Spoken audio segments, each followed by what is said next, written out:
मेरे बात धर আজকের আলোচনার বিষয় আন্তর্জাতিক মাতৃভাষা ও শহীদ দিবস। আন্তর্জাতিক মাতৃভাষা ও শহীদ দিবস। আল্লাহ রাব্বুল আলামিন পবিত্র কোরআন কারীমের সূরা আর-রহমানের মধ্যে বলেন 55 নম্বর সূরা 27 নম্বর পারার মধ্যে আল্লাহ পাক সূরার প্রথম 4টি আয়াত দিয়ে বান্দাকে লক্ষ্য করে বলেন আর-রহমান আল্লামাল কুরআন খালাকাল ইনসানা আল্লামাহুল বায়ান। আল্লাহ পাক আর-রহমান দয়াশীল করুণাময় আল্লামাল কুরআন যিনি তোমাদের শিক্ষা দিয়েছেন পবিত্র আল কুরআন। সুবহানাল্লাহ। কোরআন কারীমে শিক্ষা দেয় আল্লাহ। যদিও আমার উস্তাদ আছে, কিন্তু যদি উস্তাদকে যদি শিক্ষা দেওয়ার মতো যোগ্যতা আর ছাত্রকে যদি শিক্ষা নেওয়ার মতো যোগ্যতা যদি আল্লাহ না দিত তাহলে শিক্ষা করা সম্ভব হতো? নবীকে লক্ষ্য করে আল্লাহ বলেন, হে নবী, আমি আপনাকে পবিত্র কোরআন কারীম দেব, আপনি কোন দ্বারা ভয় করবেন না। পবিত্র কোরআন যখন অবতীর্ণ হয় রাসূল আকরাম সাল্লাল্লাহু আলাইহি ওয়াসাল্লাম বারবার ঘটনায় আল্লাহ বলেন, হে নবী, আপনি ঘটনাবেন না, আপনি শুধু ইচ্ছা পোষণ করেন আর মুখের সঙ্গে মুখ মিলান, যেতে যাবেন সঙ্গে আমি আল্লাহ পাক তোমাকে পবিত্র কোরআন কারীমকে দান করে দেব। আল্লাহ বলেন, রহমান আল্লামাল কুরআন। এরপর আল্লাহ বলেন, খালাকাল ইনসান, যিনি মানুষকে সৃষ্টি করেছেন। সৃষ্টি করেছেন কে? আল্লাহ। মানুষকে সৃষ্টি করেছেন, মানুষ এখন কথা বলবে কিভাবে, কোন ভাষা দিয়ে, সেটা দিয়েছেন কে? আল্লাহ। আল্লামাহুল বায়ান, যিনি মানুষকে ভাষা দিয়েছেন, কথা বলার শিক্ষা দিয়েছেন। সুবহানাল্লাহ। আল্লাহ একজন কোম্পানির মালিক একটি প্রোডাক্ট তৈরি করে সে নিজে প্রোডাক্টের গায়ে লিখে দেয়, ডোজ লিখে দেয়। একটি প্রোডাক্ট যদি একটি ক্যাপসুলের ওয়াট যদি হয় 30 ক্যাপসুল, এই 30 ক্যাপসুলের গায়ে লেখা থাকে 30 ক্যাপসুল এর ডোজ, যে প্রায় 3 কিংবা 2 আবার সে লিখে দেয় ডক্টরের সিরিজ, অর্থাৎ ডক্টরের পরামর্শ করে আপনি খাবেন। 2 থেকে 3 বার ডক্টরের পরামর্শ দেওয়া হয়। তার মানে আল্লাহ বলেন, আমি আল্লাহ মানুষকে সৃষ্টি করলাম, মানুষ কিভাবে কথা বলবে, মানুষের কথা বলার মতো আমি আল্লাহ পাক এই মানুষটা প্রোডাক্টের গায়ে মুখ দিলাম, জিহ্বা দিলাম, ঠোঁট দিলাম, যত্ন দিলাম, এই দাঁত দিলাম, জিহ্বা দিলাম, মানুষ যেন সুন্দরভাবে কথা বলতে পারে। আর এই কথা কিভাবে বলবে, শিখবে, সেই কারণে আমি ডাক্তারের যখন পরামর্শ নিয়ে মেডিসিন খাওয়া লাগে, আমি আল্লাহ পাক নবীকে প্রেরণ করলাম ভাষা শিক্ষা দেওয়ার জন্য, কথা শিক্ষা দেওয়ার জন্য। সুবহানাল্লাহ। বিশ্বনবী বলেন, ইন্নামা বুইসতুকুম মুআল্লিমা, আমি রাসূল প্রেরিত হয়েছি মুআল্লিম হিসেবে, উস্তাদ, শিক্ষক হিসেবে। সুবহানাল্লাহ। রাসূল হলেন উস্তাদ। রাসূল কি ছিলেন? উস্তাদ। তিনি শিক্ষক, পৃথিবীর আরেক শিক্ষক আর উস্তাদ বিশ্ব নবীর মতো উস্তাদ বলে পৃথিবীতে আসবে আমার মনে হয় না। কারণ রাসূল পৃথিবীতে যদি কোনো ভার্সিটি ছাত্র হয়, প্রাথমিক পর্যায়ে কোনো প্রাইমারিতে পড়েনি, তৎকালীন যুগে তেমন শিক্ষা ব্যবস্থা ছিল না, তারপরে রাসূলকে আল্লাহ যে বুইসতুকুম মুআল্লিমা করে পাঠালেন শিক্ষক হিসেবে, তার মানে আল্লাহ পাক যে শিক্ষা দিয়েছেন সেই শিক্ষার বিকল্প শিক্ষা মানুষের দিতে পারে না, পারে না। এজন্য আল্লাহ আমি আল্লাহ শিক্ষা দিয়েছি, যা অর্থাৎ আল্লাহ যা শিক্ষা আপনাকে দিয়েছেন, যে ভাষা, যে কথা, যে বাণী, সেই ঐশী গ্রন্থের মাধ্যমে, আল কোরআন কারীমের মাধ্যমে, এই ঐশী বাণী আসমানি গ্রন্থের মাধ্যমে ভাষা ব্যতীত পৃথিবীর আর কোনো ভাষা, আর কোনো ব্যক্তি আল্লাহর মতো করে আপনাকে আমাকে শিক্ষা দিতে পারবে না, কখনো সম্ভব না। এই ভাষা আপনি পৃথিবীর আছে যে রাষ্ট্রে যাবেন আপনাকে ওই রাষ্ট্রের ভাষা দিয়ে কথা বলতে হবে। আপনি যদি ইন্ডিয়াতে যান, হিন্দি দিয়ে কথা বলতে হয়। গুজরাটি ভাষা, ভাষা দিয়ে কথা বলতে হয়। বোম্বাই শহরে যখন মুম্বাই যখন আপনি যাবেন, ওখানে আপনাকে মালাকে গুজরাটি বেশি বলতে হয়। আবার যখন কলকাতা যাবে হিন্দি বলা লাগে, ইংরেজি বলা লাগে, বাংলা হয়েছে। পাকিস্তানে যখন যাবে আপনাকে উর্দু দিয়ে কথা বলতে হবে। আমরা যে কথা বলি কোথায় কথা বলি আমার কিন্তু পাকিস্তানের ভাষা। আমাদের বাংলাদেশে আমাদের জায়গায় আমার ঢুকেছে, তার মানে পাকিস্তান শাসন করত। পাকিস্তানের ভাষা তো বাংলার সাথে মিশ্রণ হয়ে গেছে। মিশরে যাবে বসে কথা বলতে হবে। আমি দেখেছি আমার দাদা মাঝে মাঝে বলতো একটা লোটা দাও, লোটা দাও। লোটা মানে বন্যা, লোটা কি বন্যা, লোটা উর্দুতে লোটা বলে, বাংলায় থেকে বন্যা বলে। এরকম বিভিন্ন ভাষা সংমিশ্রণ। আপনি যখন নোয়াখালীতে বাংলাদেশে দেখেন, নোয়াখালীতে যখন যাবেন তখন তাদের ভাষার সঙ্গে আপনার ভাষা মিলবে না। হানি হাসনি, সিলেটে যাবেন, তারা আপনাকে জিজ্ঞেস করবেন কোন খোটা দিলে, তারপরে আপনি কোথা থেকে আসলেন, খোটা বলতে কেন? আপনি যখন মাইমসে যাবেন আপনাকে বলবে আপনি বালা আসাননি, মানে আপনি কেমন আছেন, আপনি বালা আসাননি। রংপুরের ভাষা যখন ওদিকে বলা হয় মই ভালো আছেন, কে ভাষা কে রাগ করেছেন? আল্লাহ আল্লাহ আকবার। কোথাকার ভাষা, কোথাকার গালি, কোথায় হয় বলি, কোথায় হয় গালি। এই কথা দ্বারা মানুষ ভালোবাসা পেয়ে থাকে, কথা দ্বারা মানুষের সর্বনাশ হয়ে থাকে, এই কথা দ্বারা মানুষের ভক্তি বেড়ে যায়, এই কথা দ্বারা মানুষের সত্যতা বেড়ে যায়, ঠিক কিনা? এই জন্য আল্লাহ ভাষা প্রদান করলেন। এই ভাষা প্রদান করার জন্য এই ফেব্রুয়ারিতে 1952 সালে আমাদের দেশের প্রভাবশালী যুবক আব্দুল জব্বার, আব্দুল সালাম, আব্দুল বরকত, আব্দুল শফিক, আব্দুল রফিক, যাদেরকে আপনারা ডাইরেক্ট বলেন সালাম, রফিক, জব্বার বলেন, কিন্তু আল্লাহর নামের আগে সালামটা শুধু সালাম বলা যাবে না, আব্দুল সালাম। কি সালাম? আমার প্রিয় ভাইরা, আব্দুল সালাম, আব্দুল রফিক, আব্দুল সালাম, আব্দুল রফিক, এই ভাইরা জীবন দিয়ে চলে গেছেন। এরা শুধু দেশের জন্যই জীবন দেননি, ভাষার জন্য জীবন দেননি, অবশ্যই দেশের প্রত্যেকটা দশের জন্য জীবন দিয়েছেন, ঠিক কিনা? এই তাদের জীবন দেওয়া অনর্থক নয়, ব্যর্থ নয়। তারা যে জীবন দিয়েছে নিজের স্বার্থের জন্য নয়।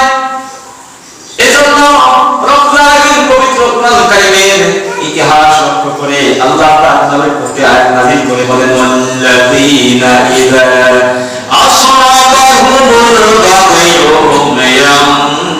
ইয়ান্তাশিরু। আল্লাহ পাক শিখাচ্ছে, বুঝাচ্ছে, বলছে যখন তোমাদের ভাষা দিয়ে, তোমাদের কথার জন্য, তোমাদের কোন বিষয় সাবজেক্ট নিয়ে যখন বাড়াবাড়ি করা হয় শত্রুপক্ষের সঙ্গে, তখন তার মোকাবেলা তোমরা করো। পাকিস্তান এবং ভারত যখন ইংরেজ শাসন যখন বাঙালি জাতিকে প্রস্তাব করলো তোমাদের ভাষা হবে উর্দু, বাঙালি তখন বলছে আমার ভাষা উর্দু বলতে পারবো না, বাঙালি বাংলা ভাষায় কথা বলবো। পাকিস্তান তখন প্রস্তাব তখন মেনে বললো উর্দুটা আমরা লাইক করলাম, উর্দুটাকে আমরা নেব। তখন ভারতের সঙ্গে লেগে যাওয়া ভারত তখন আমাদেরকে প্রস্তাব দিল তোমরা উর্দু নাও, না ইংরেজি নাও, অসিত তোমরা বাংলা নেবে। তখন ভারতের সঙ্গে আমাদের লেগে গেল যুদ্ধ। তখন প্রস্তাব করলাম বাংলা ভাষায় কথা বলি, বাংলাটাই আমরা দেব, বাংলা কিন্তু অন্য কোনো ভাষা বাংলা জানিয়ে চলবে না। 1952 সালে যখন আব্দুল রফিক জব্বার, আব্দুল সালাম যখন জীবন দিলেন, বাংলা ভাষার জন্য জীবন দিলেন, সেই বাংলা ভাষা আজকে আমরা কথা বলি। এখনো কিন্তু অনেকে বাংলায় পরিপূর্ণ কথা বলি না, বাংলার মাঝে উর্দু আছে না? আছে। বাংলার ভিতরে আমাদের ফার্সি কথা আছে না? নাই। আছে। আশা লাগে একজনকে মা বলছে বেটা যাও মসজিদ যাও, কিসের জন্য? বলে নামাজ পড়ার জন্য।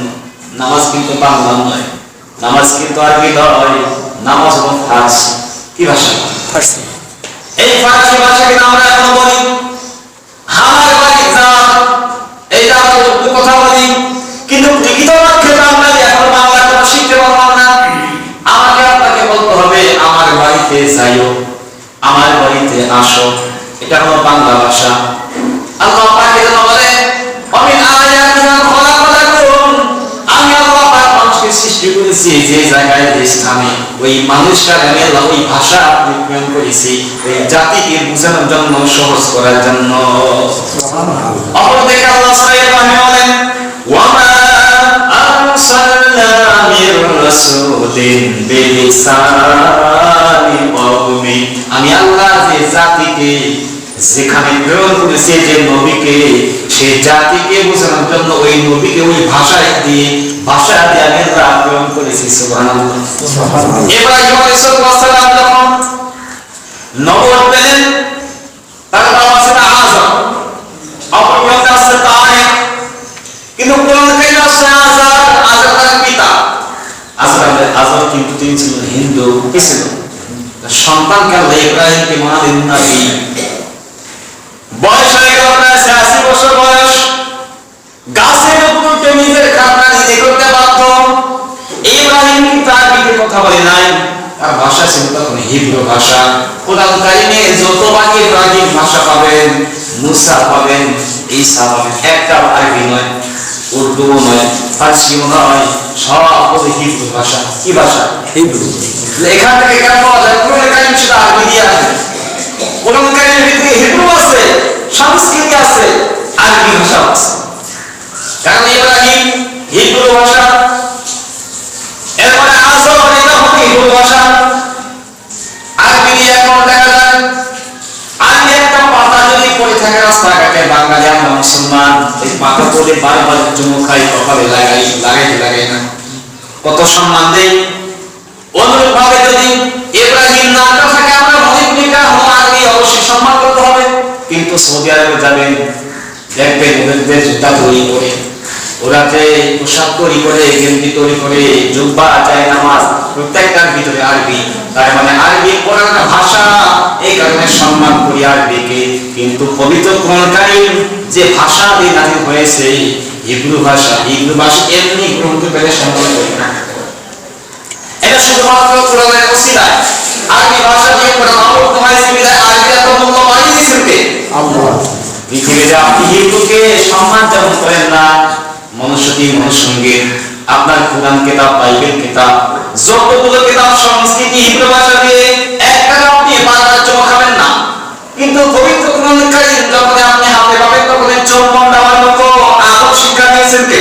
আল্লাহ। এজন্য আল্লাহ বলে আমি আল্লাহ বান্দাকে ভাষা শিক্ষা দিলাম, বান্দাকে শিক্ষা দিলাম যে জাতি যেখানে থাকবে সেই জাতিকে মুসলিম করার জন্য নবী রাসূলকে প্রেরণ করলাম।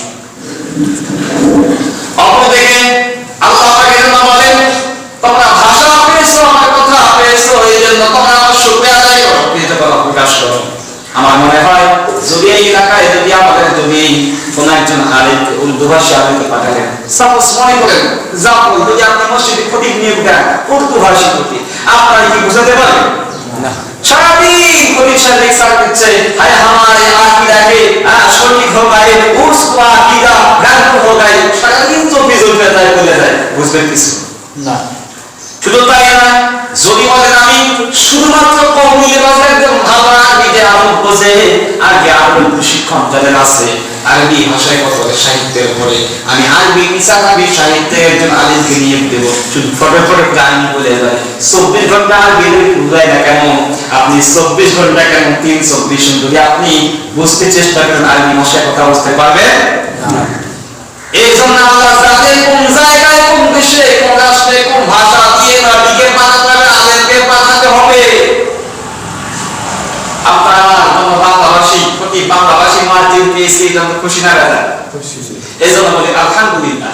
আল্লাহ বলে তার যারা রব্বুকুম লা ইন শাকারতুম লা আযীদান্নাকুম। আমি আল্লাহ ঘোষণা দিচ্ছি, বাংলা যদি আমার একটি নিয়ামত পায়, এই ভাষা একটি নিয়ামত। কি নিয়ামত? বাংলা ভাষা দিয়ে পেয়েছি, এটা আপনার আমার কোনো নিয়ামত না, গজব। যদি নিয়ামত না হতো তাহলে তো আমি উভয় কথোপকথন করা খুব কষ্ট করা হয়ে যেত। পাকিস্তানি শাসন, যারা পাকিস্তানের লোক যদি এখানে আসে কথা বলে, আমি সহজে বুঝবো না। অবশ্যই একজন বাংলা একজন শিক্ষক প্রফেসর লাগবে, উর্দু ভাষাভাষী অনুবাদ করতে পারে, ঠিক কিনা?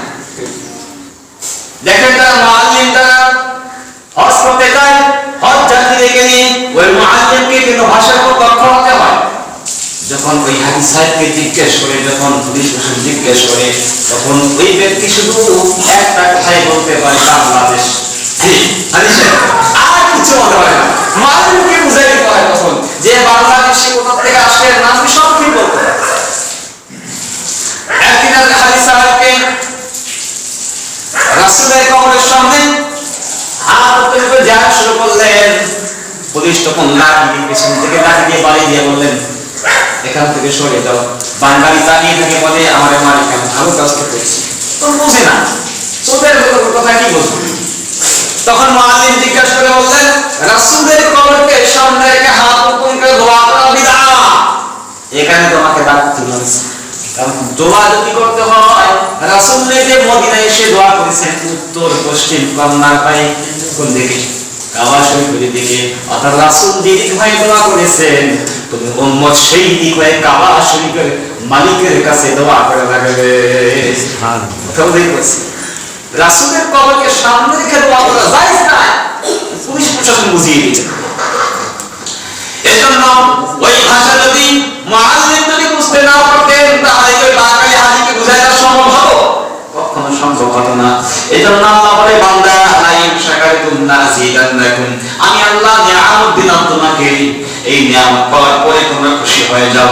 আর যদি বলো আমার এই বাংলা ভাষা ভালো নয়, নিয়ামত ভালো লাগে না, তুমি অকৃতজ্ঞ হও, আমি আল্লাহ বললাম নিয়ামত তোমাকে দিয়েছি, নিয়ামত তোমার কাছ থেকে আমি আল্লাহ ছিনিয়ে নেব। আমি আল্লাহ পাক তোমার জন্য জাহান্নামের শাস্তির ব্যবস্থা রেখে দিয়েছি। নাউযুবিল্লাহ। এই জন্য আমরা শুকর আদায় করি, বলি আলহামদুলিল্লাহ। আলহামদুলিল্লাহ। অপরদিকে আব্দুর রাফিক আব্দুস সালাম যখন জীবন দিয়েছেন, আপনার আমার দেশের লক্ষ কোটি জনতার জীবন চলে গেছে, মা বোনদের ইজ্জত গেছে। এখানে লক্ষণীয় বিষয় পবিত্র কোরআন কারিমে সূরা মাইদার মধ্যে আল্লাহ পাক 32 নম্বর আয়াতে বলেন মান ক্বাতালা নাফসান বিগাইরি নাফসিন আও ফাসাদিন ফিল আরদি ফাকান্নামা ক্বাতালান নাস জামিআ। আপনার রাফিক আব্দুল জব্বার আপনার জীবন দিয়ে নিহত হলো, তার সম্মান কতটুকু, আর অপর এক আব্দুল জব্বারকে হত্যা করলে তার সম্মান এবং তার গুনাহ কতটুকু আল্লাহ বলেছে।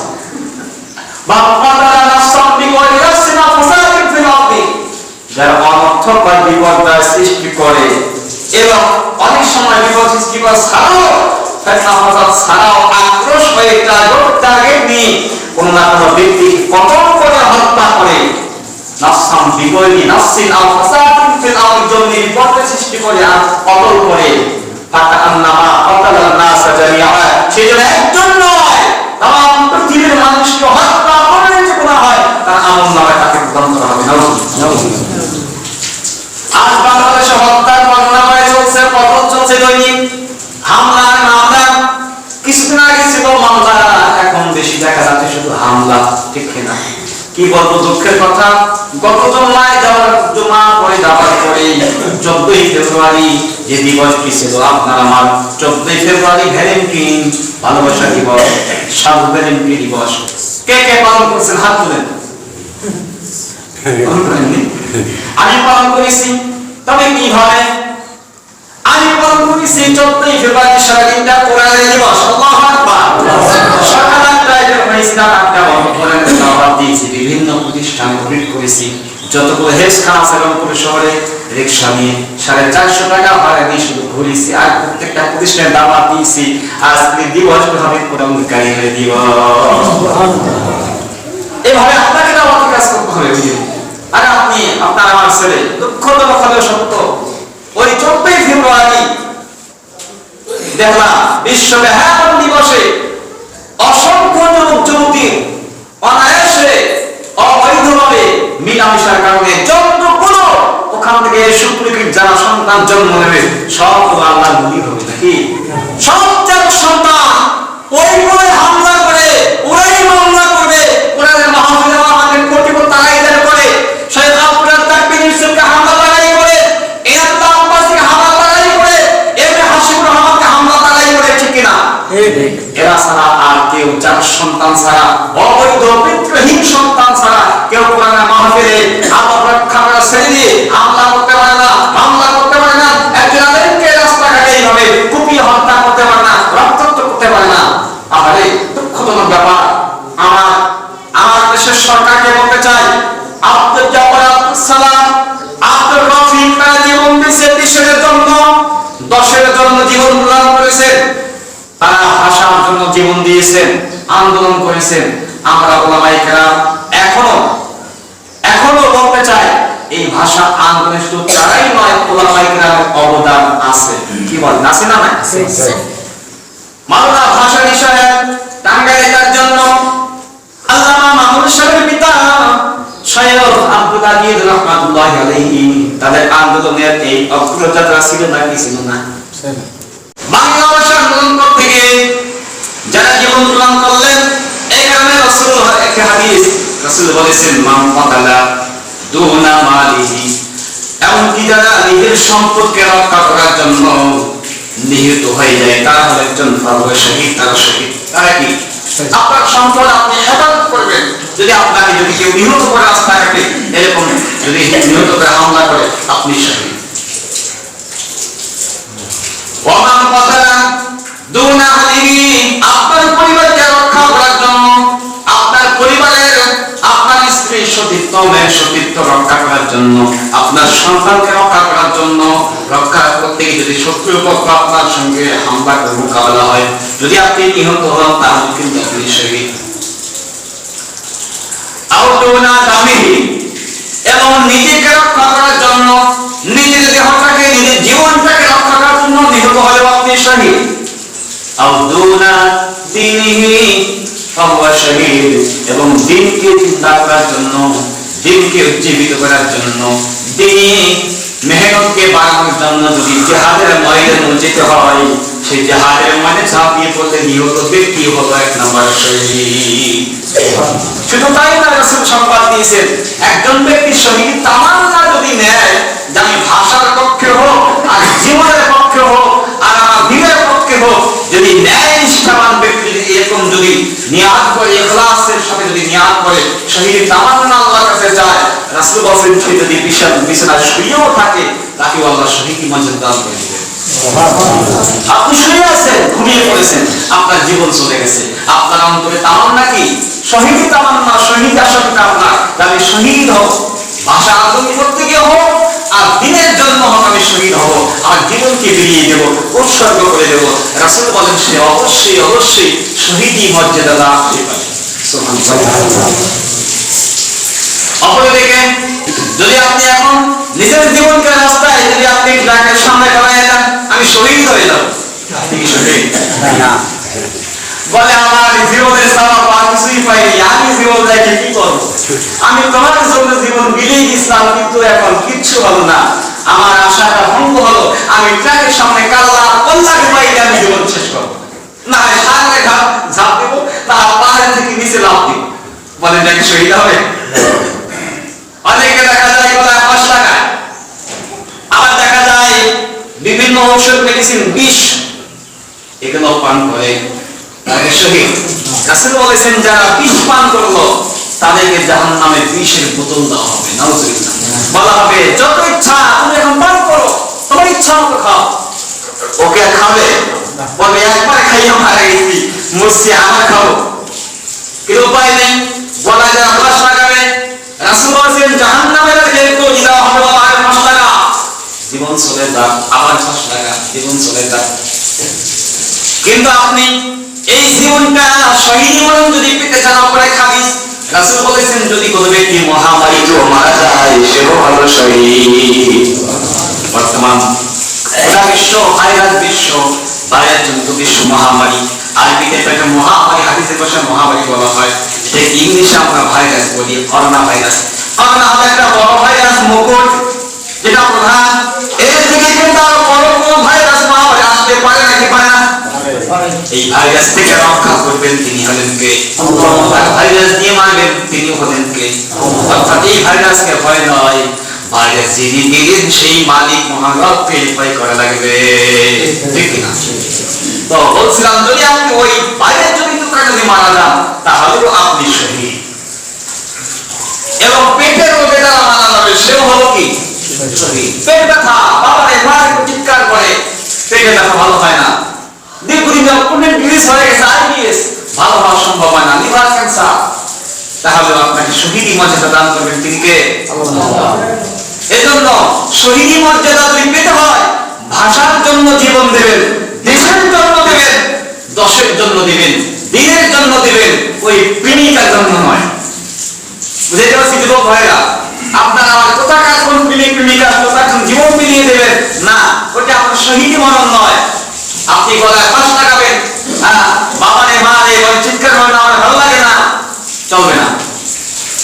এই জন্য বলছিলাম শহীদি মরণ। আর একটু হলো কতল হামলায় মরণ। আল্লাহ পাক এর জন্য বলেন শহীদি মরণের মর্যাদা আছে, কিন্তু এই শহীদি মরণ যদি কোনো ব্যক্তি ইচ্ছা করে জীবন বিলিয়ে দেয় সে শহীদ নয়। অপরদিকে আল্লাহ পাক পরবর্তী আয়াতে বলেন বাকান্নামা কাতালনা সালানি আয়াতে আল্লাহ বলেন ওয়া আহইয়াহা ফাকান্নামা আহইয়ান নাস জামিআ। আপনি ওই যে মানুষটি রাস্তায় আত্মহত্যা করার চেষ্টা করছে ওকে যদি বাঁচাইতে পারেন, আল্লাহ বলে তাম পৃথিবীর মানুষকে বাঁচালে সহযোগিতা করলে যে সব পাওয়া যায়, একাই সেই একজনকে বাঁচি সেই সব পাওয়া যায়। তাহলে যে যুবক রাস্তাঘাটে গিয়ে আত্মহত্যা করতে চায়, গলা ফাঁস লাগাতে চায়, বিষ খেতে চায়, তাকে বাঁচানোর দায়িত্ব আপনার আমার আছে না? এখন কিছু লোক দেখা যায় বলে ওর সাইজটা পাকলো, আমার কিছু করার নাই। আচ্ছা রাস্তা দিয়ে যাচ্ছেন, যদি কোনো বাচ্চা কোনো ছেলে কোনো মেয়েদের পুকুরে ডুব দেয়, সাঁতার জানে না, ডুবে যায়, আপনি তাই কি বলবেন? মর, ইচ্ছা মতো মর, কেমন নামছো, সব করে নামছো, কে পা ওটা বলা যাবে না? কি করতে হবে? আপনি যদি সাঁতার জানেন লাশ দিতে হবে, যে সাঁতার কাটতে না পারে তাহলে আপনাকে পার্শ্ববর্তী আরেকজন আছে চিল্লাইতে হবে, কে সাঁতার জানে পড়ে আসো, কার জানি সন্তান ডুবে মারা যাচ্ছে, ঠিক কিনা? আল্লাহ পাক বলেন আমার আহিয়া ফাকান্না আহিয়া নাস জামিআ। ওই যে মানুষটাকে ওই বাচ্চাটাকে তুমি রক্ষা করেছো, আহিয়া নাস জামিআ, তুমি একজন तमाम পৃথিবীর মানুষকে, तमाम পৃথিবীর দুষ্কর, तमाम পৃথিবীর মাজলুম মানুষ, तमाम পৃথিবীর বিপদগ্রস্ত মানুষকে তুমি রক্ষা করেছো, আমি আল্লাহ শুনাই না। সুবহানাল্লাহ। এজন্য আমরা সকলে নিয়াত করব অভাবগ্রস্ত বিপদগ্রস্ত লোকদেরকে রক্ষা করব, বলি ইনশাআল্লাহ। ইনশাআল্লাহ। অভাবগ্রস্তকে অর্থ দিয়ে, খাবার জোগাড় দিয়ে, রাসূল বলেছেন যে অভাবগ্রস্তকে খাবার দিও না, নিজে ভক্ষণ করলো সে মুমিন নয়। সে কি নয়? মুমিন নয়। অপরদিকে বিপদগ্রস্তকে আপনি রক্ষা করবেন, আল্লাহ পাক আপনাকে तमाम পৃথিবীর মানুষকে বিপদগ্রস্তকে রক্ষা করার সওয়াব দেবেন। দ্বিতীয়ত আল্লাহ আপনার বিপদ আপদ বালা মুসিবত দূর করে দেবেন, তিনি হলেন কে? আল্লাহ। যত পারবেন বিপদ আপদ দূর করবেন। বিপদ আপদ দূর হওয়ার দুটি আমল, একটি হলো বেশি বেশি দান সাদাকা করা, দুই নম্বর বিপদগ্রস্ত ব্যক্তিকে রক্ষা করা। এক নম্বর বেশি বেশি দান সাদাকা করা। কোথায় দান করবেন? রাস্তা দিয়ে গাড়ি টানছেন, পিকআপ টেনে তেল খুলে গিয়ে সামনে একটা মাজারের দেখা, বাবা গেদাউল্লাহ মাজার, বাবা ধরা ফিরে মাজার, ধরা ফিরে মাজার, দিনার একটা তৎসকাতায় থেকে টাকা, গতকাল ভাই পাঠিয়েছে টাকা 500 টাকার নোট। আচ্ছা বলেন ওখানে যদি আপনি সব পাবেন না? কোন গ্যারান্টি সিকিউরিটি আছে? না। আর ওখানে দান করলে কি আপনার 12 বছর দূর হবে? না, সেটা হাদিসে বলা হয়নি। আপনি দান করবেন, রাস্তা দিয়ে যাচ্ছেন, একটা মসজিদে কালেকশন করা হচ্ছে, সিমেন্ট নাই, রড নাই, মসজিদে দান করে দিবেন, বিপদ কাটিয়ে দেবেন কে? আল্লাহ। একটা অসহায়কে খাবার দেন, একটা মসজিদে ইমামকে দেন, মুয়াজ্জিনকে দেন, একজন প্রতিবেশীকে দেন, তাহলে আল্লাহ আপনার বিপদ আপদ দূর করে দেবেন, ঠিক কিনা? এজন্য আল্লাহ পাক বলেন তুমি যদি একজনকে কতল করো, तमाम পৃথিবীর মানুষকে কতল করা গুনাহ। আর একটা মজার বিষয় হলো হাবিল এবং কাবিল যখন যুদ্ধ করলেন, হাবিল এবং কাবিল, কাবিল কিন্তু হাবিলকে মারছেন। হাবিল হলো বড় ভাই, কাবিল ছিল ছোট ভাই। কোরবানি পেশ করা হতো। সংক্ষিপ্ত স্বরে বলছি, হাবিল কাবিল, কাবিল হাবিলকে হত্যা করলেন। মজার বিষয় কি হলো, রাসূল বলেছেন যত মানুষ একজন আরেকজনকে হত্যা করবে, तमाम পৃথিবীর মানুষের পাপ সে বহন করবে। শুধু তাই নয়, কাবিলও একটি অংশ, একটি ভাগ পাবে। তাই বলে আপনি যদি মনে করেন যে আমি হত্যা করব, কাবিল তো পাবে, কাবিল বড় এক ভাগ, तमाम পৃথিবীর মানুষকে হত্যা করা গুনাহ করছেন। আপনি একজন মানুষকে হত্যা করবেন, আপনি तमाम পৃথিবীর মানুষকে হত্যা করছেন, সেই পাপ আপনার হবে। আল্লাহ আপনাকে আমাদের সকলকে বিপদগ্রস্ত ব্যক্তিকে বাঁচানোর জন্য এবং সহযোগিতা করার জন্য তৌফিক দান করুন, সকলে বলে আমিন। আল্লাহ আপনাকে আমাদের সকলকে ভাষা আন্দোলন, দেশের জন্য আন্দোলন করে যেন দিনের জন্য এবং পরিবারের জন্য জীবন দেওয়ার জন্য তৌফিক দান করে, সকলে বলে আমিন। মাহফিলের নিয়মিত আপডেট পেতে আমাদের চ্যানেলটি সাবস্ক্রাইব করে বেল বাটনে প্রেস করুন।